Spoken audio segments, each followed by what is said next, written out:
Hello, my name's Joanna Nell and I'm the author of The Last Voyage of Mrs. Henry Parker. So The Last Voyage of Mrs. Henry Parker tells the story of Evelyn Parker, or Mrs. Henry Parker as she tends to introduce herself, who's living out her twilight years aboard a beautiful luxurious cruise ship, the Golden Sunset, with her husband, who's a retired ship's doctor.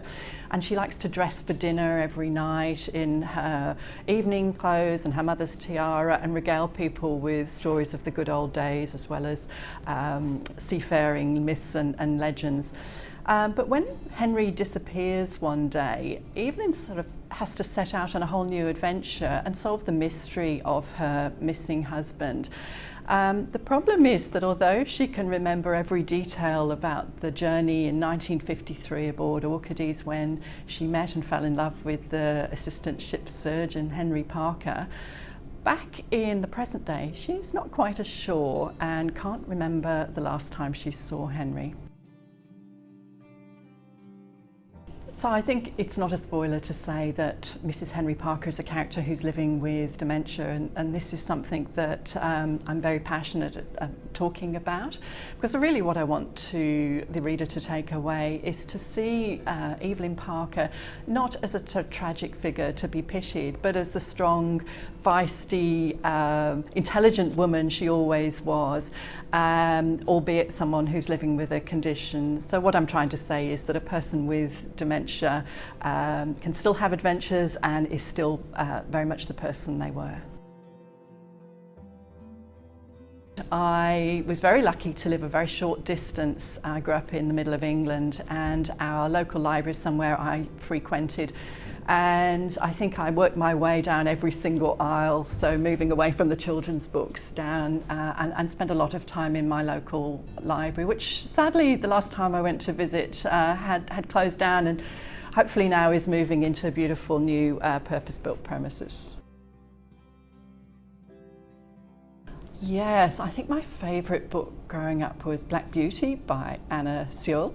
And this was a book that was written in 1877, and it's a book I read over and over as a child, and then again as a mother with my sort of horse-mad young daughter. And I realised that the lessons and the message of that book are still very relevant today. And I also learned quite a few lessons about writing from that book. It's actually written from the point of view of a horse, which is really was something quite interesting for something written in the 19th century.